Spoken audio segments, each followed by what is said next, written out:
इतना ही सही है तो इसे मेरठ नोएडा की पारिवारिक और कामगार महिलाओं के बीच बैठकर घोषित किया जाए कि उनके लिए इसमें क्या क्या होने जा रहा है। हम महिला आरक्षण के साथ हैं पर उस भाजपाई चालबाजी के खिलाफ हैं जो एक साजिश के तहत की जा रही है। भाजपाई और उनके संगी साथी देश की सबसे बड़ी आबादी के वर्ग मतलब पिछड़े वर्ग की महिलाओं के बारे में चुप्पी साधे बैठे हैं। ये बात अध्यक्ष जी समझ में नहीं आ रहा है, क्योंकि जब हम लोग प्रधानमंत्री जी को सुनते थे तो वो ये कहते थे कि हम पिछड़े वर्ग से आते हैं, हम आप जैसे ही हैं, पिछड़े हैं। लेकिन जब आरक्षण की बात हो रही है तो पिछड़ों की संख्या इसमें कितनी है, हमें उम्मीद है कि सरकार इस पर जरूर बात अपनी रखेगी।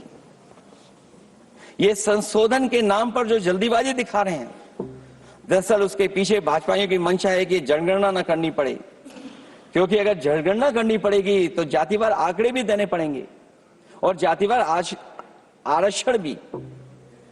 ये भाजपा का एक बहुत बड़ा षड्यंत्र है जिसमें जनगणना आधारित परसीमन को नकार कर पिछड़ों का अधिकार लूटा जा रहा है।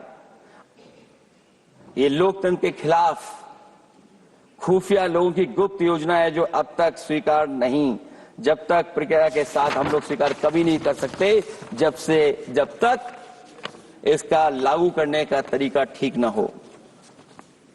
अगर पिछड़ों की आबादी कम से कम अगर हम ये गिन लें कि 70% 80% से ज्यादा है, अध्यक्ष महोदय, अगर हम उनको 66% मान लें तो इनकी आबादी कम से कम पिछड़ों की 33% होगी, आधी आबादी की जनसंख्या, जिनके हक की बात तो है ही नहीं इसके अंदर। इसका मतलब यह हुआ कि पिछड़े वर्ग की 33% महिलाएं, उनको हक देना नहीं चाहते ये लोग, हक उनका छीनना चाहते हैं। और फिर जो डिलिमिटेशन का साथ साथ लेकर के आए हैं, ये डिलिमिटेशन क्या है अध्यक्ष महोदय? ये डिलिमिटेशन है कि इलेक्टोरल मैप को बदल दें। हमारे पूर्व में कांग्रेस के सदस्य ने ठीक कहा है कि जब डिलिमिटेशन की बारी आई तो इन्होंने पूरी रणनीति बना करके कि किस तरीके से लोकसभाओं के क्षेत्र बनाए जाएं, क्षेत्र कैसे बने जिससे कि उन्हीं को पॉलिटिकल लाभ मिले, वो हम लोगों ने आसाम में भी देखा और जम्मू कश्मीर में भी देखा है। इसलिए हम चाहते हैं कि पहले जनगणना हो और जनगणना जब आंकड़े सही आ जाएंगे अध्यक्ष महोदय, तब जाकर के डिलिमिटेशन ठीक होगा। और अगर आंकड़े ही ठीक नहीं हैं तो फिर आरक्षण कैसे ठीक होगा? क्योंकि आरक्षण का आधार ही हमारा जनसंख्या पर है। कहीं ऐसा तो नहीं कि आधी आबादी में ये मुस्लिम को भी ना गिनते हो, मुस्लिम महिलाओं को। इसलिए हमारी मांग होगी कि आधी आबादी में पिछड़े और मुस्लिम महिलाओं को भी जोड़ करके इस आरक्षण को पूरा किया जाए।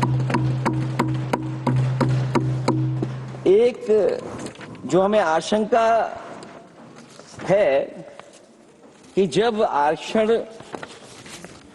होगा और डिलिमिटेशन होगा और जब संख्या बढ़ेगी तो उत्तर प्रदेश की संख्या विधानसभा की 500 से ऊपर होने जा रही है। और अगर 500 से ज्यादा होने जा रही है तो उसमें सरकार क्या विचार कर रही है? कहीं कोई ऐसा षड्यंत्र तो नहीं है जो हम महिला आरक्षण के बहाने उस षड्यंत्र को छिपा करके आगे बढ़ रहे हों? क्योंकि उत्तर प्रदेश में 120 सीटें तो लोकसभा की होने जा रही हैं और विधानसभा की सीटें तो अगर 600 हो रही हैं, अगर 600 हो रही हैं तो कहीं ऐसा तो नहीं अध्यक्ष महोदय उसमें भी कोई साजिश षड्यंत्र हो? जो षड्यंत्र हम लोगों को समझ में नहीं आ रहा हो। और अगर षड्यंत्र रहेगा तो जैसे अयोध्या हारे आप, एक बार फिर उत्तर प्रदेश आप हार जाएंगे।